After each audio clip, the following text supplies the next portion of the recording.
Welcome back, ladies and gentlemen. We are here with the WCS Valencia final day of the qualifiers for Oceania and Southeast Asia. I am Pig. With me is Moonglade. Maynard's in the background somewhere crying over the fact that he doesn't get to cast the amazing Terran versus Terran match that we've got about to start. Seither up against HuT. How you doing, Glady? I'm doing, man. I'm so excited for this game.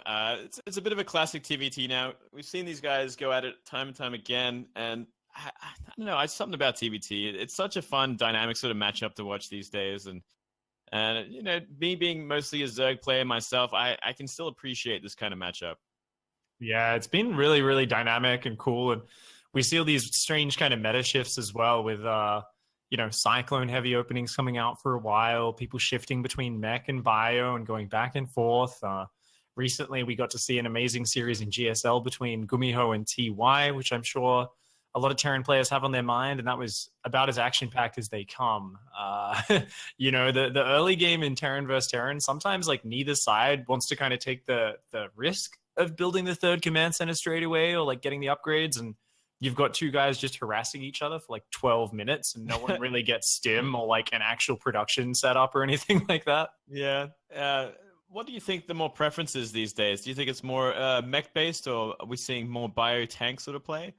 I think it's mostly bio, but you know, if we look back at IEM Sydney, the Austin qualifiers, there was a fair bit of mech play from some of the players. We still see in Korea a few players mixing in mech. I'd say bio maybe 70, mech 30% of the games.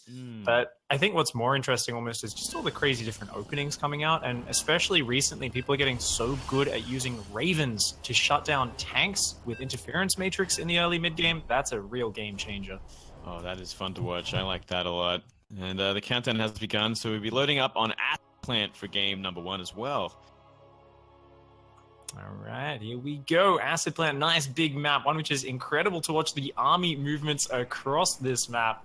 And spawning up here in the top left-hand side, our number 1 seed from last season, the Red Terran. He is Seither.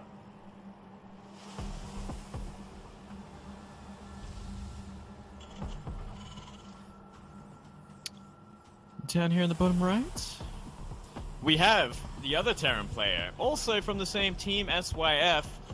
It is HuT.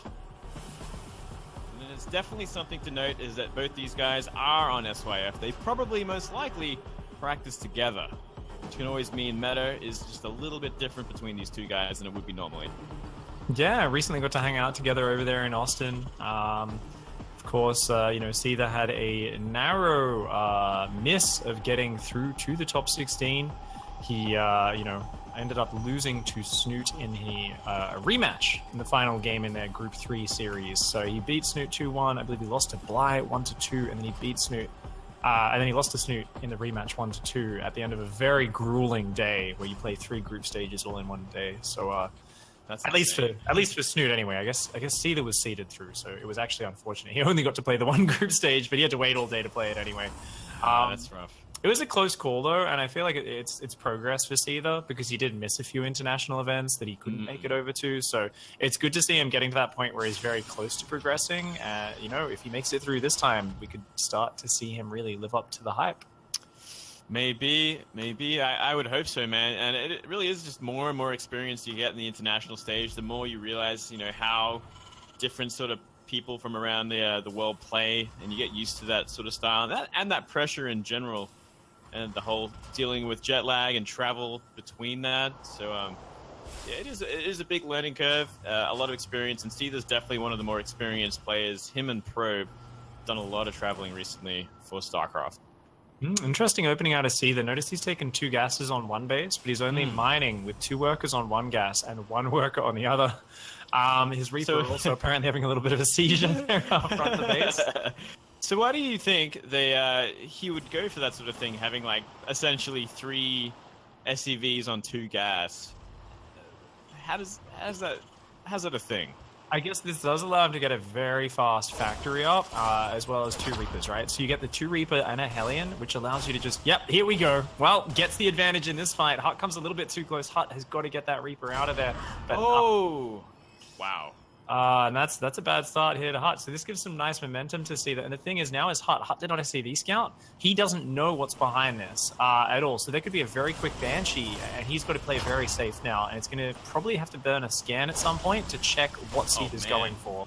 Nearly lost the second Reaper then. He's got to be so careful here. I feel like if he lost the second Reaper, especially, it'd just be Seither just rolling up the ramp and creating a lot of pressure early. Oh, here we go. Just going to poke around here. And this is the nice thing the 2 Reaper Hellion gives you, is just so much presence. You can, poke around sometimes. You get some kills and some damage, but you don't really need to. And we see Seither, interestingly, splitting his units up a little bit.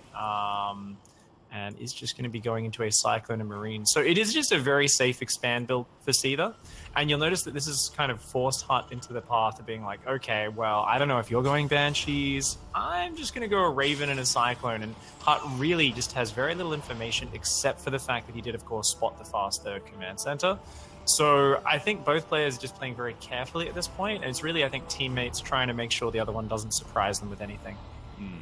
Yeah, well said. We're now seeing a Liberator come out as well for Seither now, so perhaps looking for some backdoor damage soon.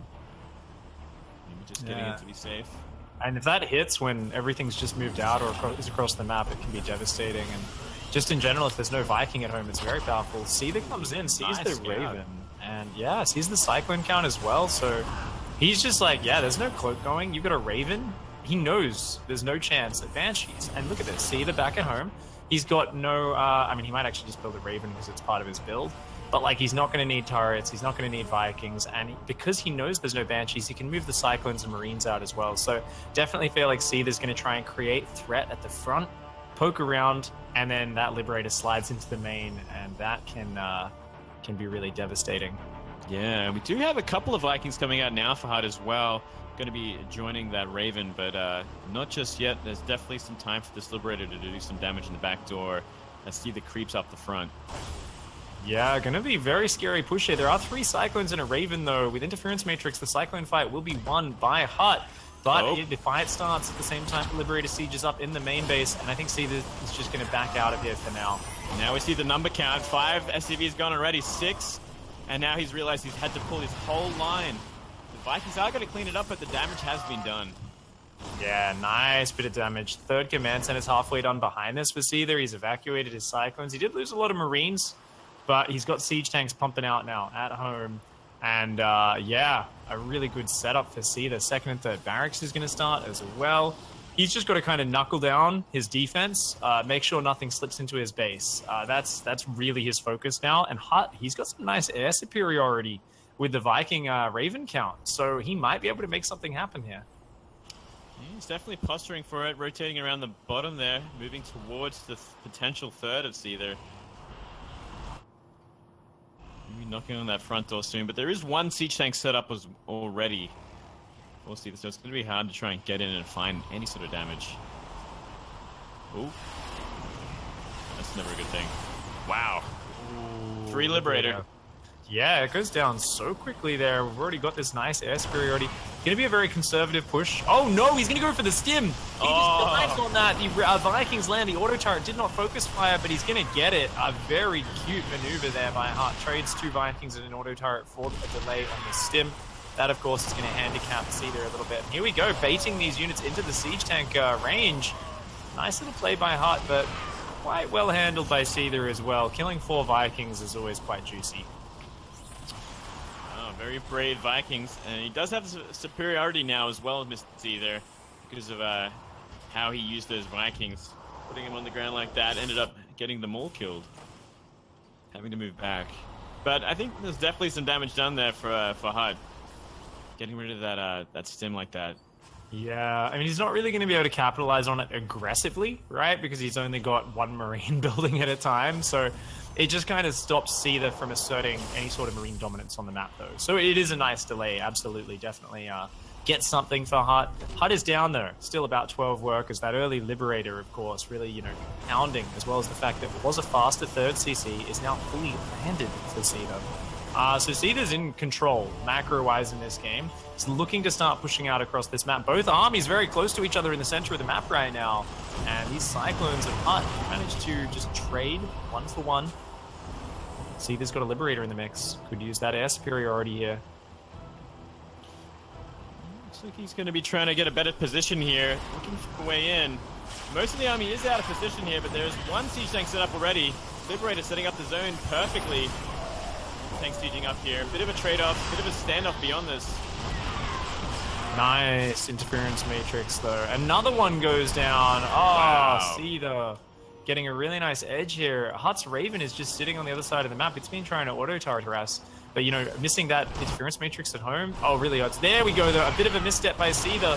Is going to, of course, lose one of his siege tanks. But unfortunately, HuT's siege tank firing on the very healthy Seither tank doesn't manage to take it down. Seither taking good trade after good trade. Oh, what is this? Oh my goodness. HuT with the moves, the turret plays. Cool. Wow, they're still doing some damage. But it's going to cost the Raven after all. Still, props for that move, man. That was sick. HuT is going to get his production up. He's got his third down. This is not an insurmountable lead for Seither. It's just a thing where I'm not sure if HuT realizes just kind of how damaged he is now. He's moving out, which can be cute. If you get a siege tank up in a good position, you can kind of bluff your way into like making your opponent be overly safe. The scary thing is if Seither just stims and jumps on this army, he's got more tanks, more Vikings, like all the medevacs will go down. And HuT being very ballsy here, but I think the bluffs worked. He's got himself into a good position. Yeah, for now, but got to be careful. More and more reinforcements are going to be coming out. He's going to be losing medivacs as well. So the marine count will dwindle eventually, but that one tank is creating so much support. And push back. So bit of a trade-off, and I wouldn't really call that worth it at the end of all things. Yeah, his second factory isn't down yet either for HuT. So remember, he lost a bunch of siege tanks earlier. While he did kind of counter with that Raven and take out a few of Seithers, he's down in the tank count. He's down in the unit count as well right now. Down a few Marines, down one siege tank, 0 Vikings to contest the air. But he's got his economy back up on par with Seither. As I say that, Seither drops a 4th on location. Seither is like, nope, I am just flawless macro train right now. Just non-stop queuing up the upgrades, queuing everything onwards. His 2-2 starting up as well. And I think with combat shields finishing here, it's time where Seither really could just like break these rocks down in front of his third and start pushing across the map. I also wouldn't mind some drops starting to slide in on HuT's bases. I feel like Seither, unless he wants this to go really, really late, this is the moment where he should start kind of bullying HuT around the map and start opening up those aggressive opportunities. Yeah, I'm trying to pull the army apart, and I mean, when you just look at HuT's main base as well, there is a definite lack of anti-air or turrets or anything that really is going to spot medivacs coming in until it's too late. And this is so scary for HuT because he knows he's outnumbered. So the thing is, all Seither needs to do is like just run back and forwards in the middle of the map. And as HuT, you're constantly paranoid that he gets his siege tanks in a good position on one of your bases. So HuT's here burning scans. He's paranoid. He's trying to keep vision of this army. He's trying to reposition. And meanwhile, Seither's just calmly waiting for that 2-2 upgrade to finish. He's upgrading his 4th into a planetary. He's adding SCVs, and he's actually split his army into 2 sides. A beautiful maneuver on the north side. He's just going to jump in on that 3rd. Yep, go pull the army completely out of position as the rest of it rotates towards that natural. If he can get tanks in the perfect position between the natural and 3rd, he's going to be in such a good spot. Yeah, great angle here. I mean, this creates so much threat.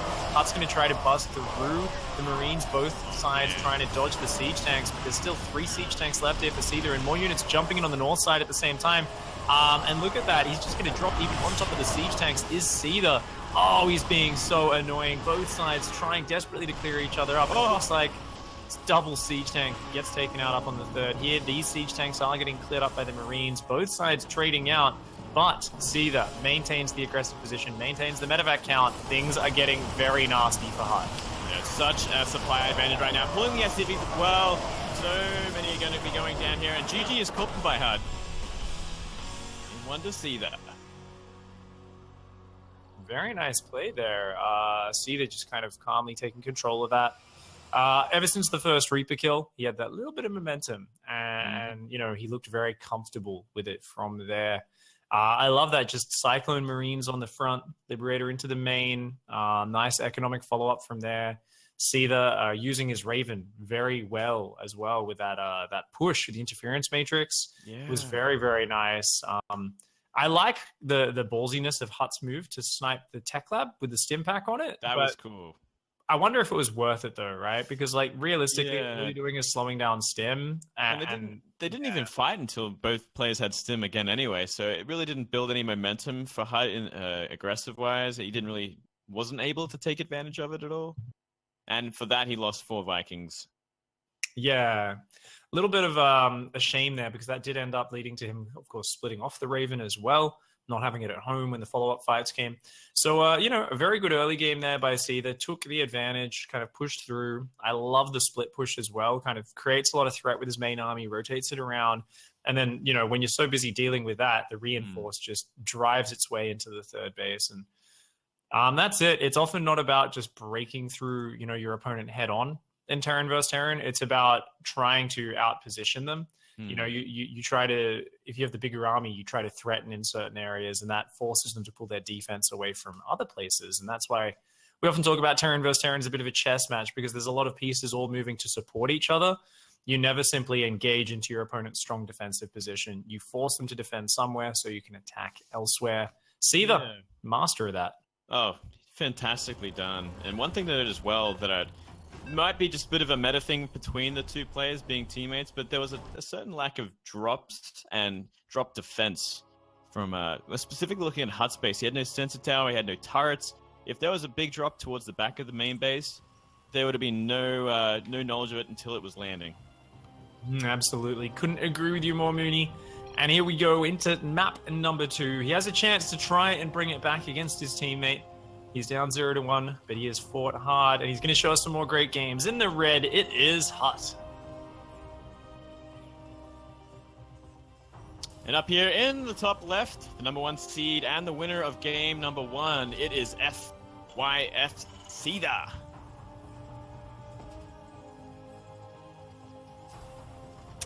Dreamcatcher, always an interesting map. Get to see exactly how these players want to play here. And it is going to be a barracks gas for HuT as opposed to the gas first for Seither. So Seither wanting to tech up a little bit quicker. HuT wanting to go a slightly more economic game. Also gets a faster Reaper out with that, which can be very nice as well.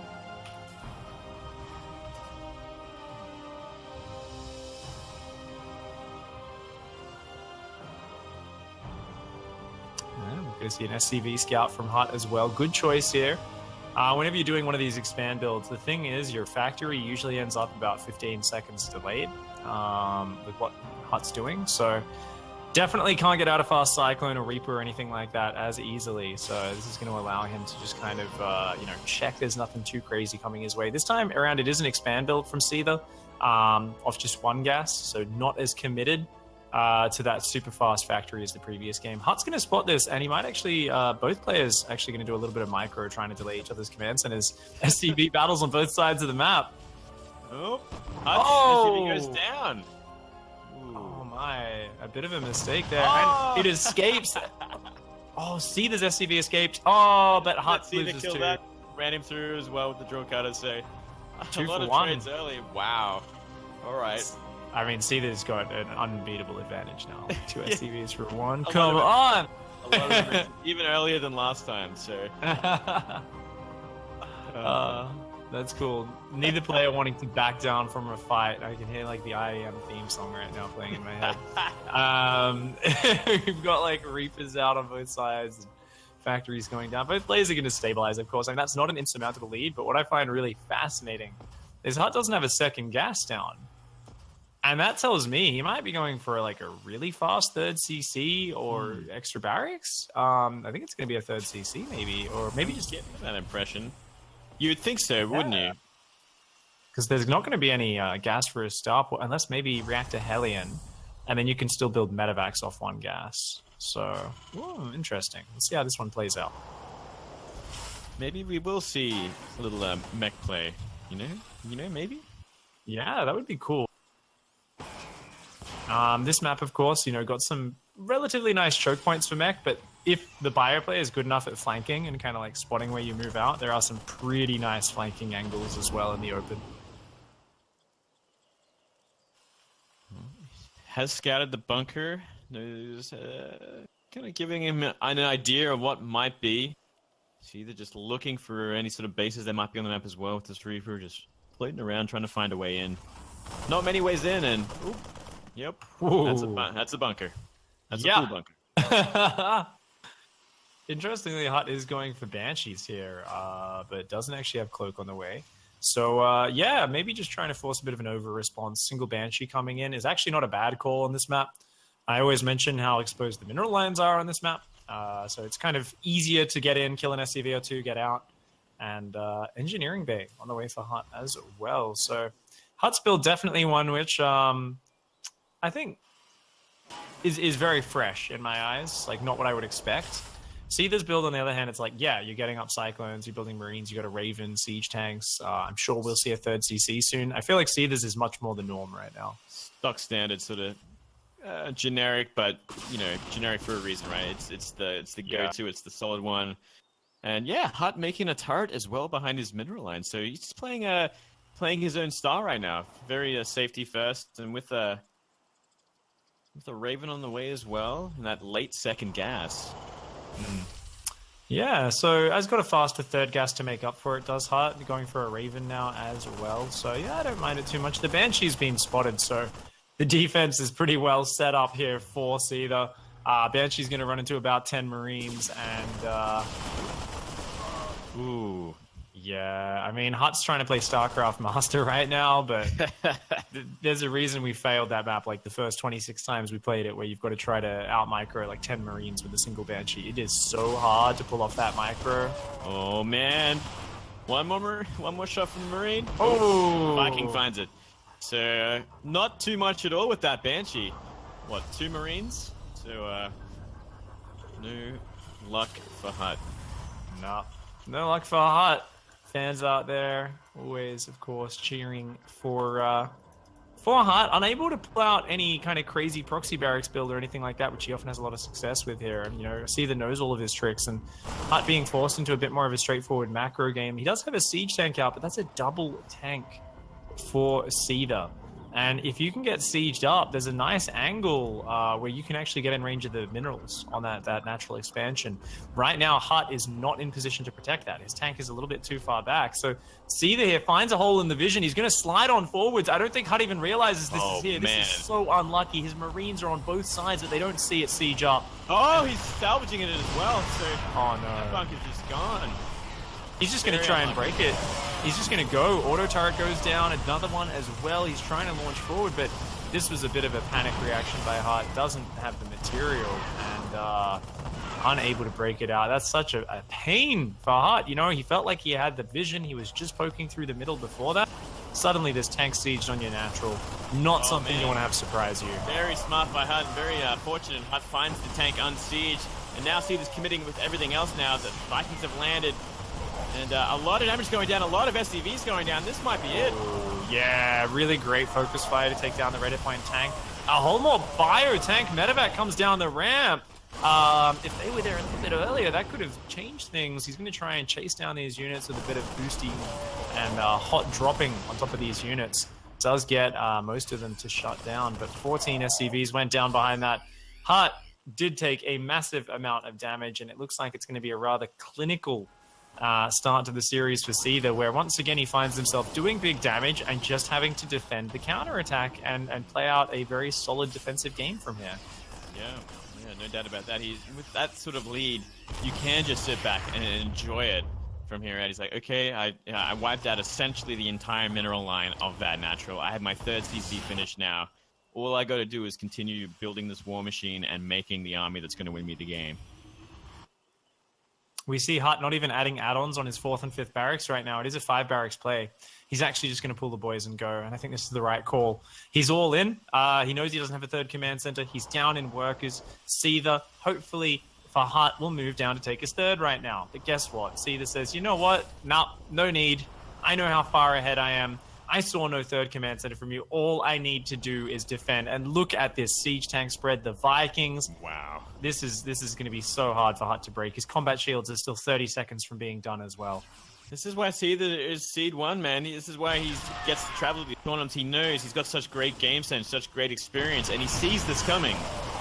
The boys charge into the front of this battle. They try to drill through, but the boys of Seithers get pulled as well. Oh, GG. I Very, love very the clean choice. 2-0. You know, it was ballsy there from HuT. That's what HuT's play is all about. He's not afraid to take a risk there when he's down and behind, and it is kind of a checkmate position. When you're doing what HuT's doing there, you're going for a 5-barrier play. We didn't really mention this, but you want to do a big push. This accident loses like very serious. Indeed. A little bit of the robot coming out in you, Pig, and I appreciate it too, buddy. But yeah, that was an insane plays by Seither, man. Just he knows what he's doing, and you know they are teammates, so they know each other inside and out. And I definitely think that comes to show as well in these looking at Maynard Space Blast. Sorry. It definitely comes to show with the unique sort of build orders. Like HuT's build order that game completely threw me off, and I'm sure he was trying to throw off Seither as well. I'm glad that Pig went a little bit robotic there as a shout out to the fact that the mechanics really played out in that series. But in the end, even though both players are very, very good mechanically, it just seemed like Seither made, like what won him the game wasn't just mechanics, it was primarily the decision making in the end.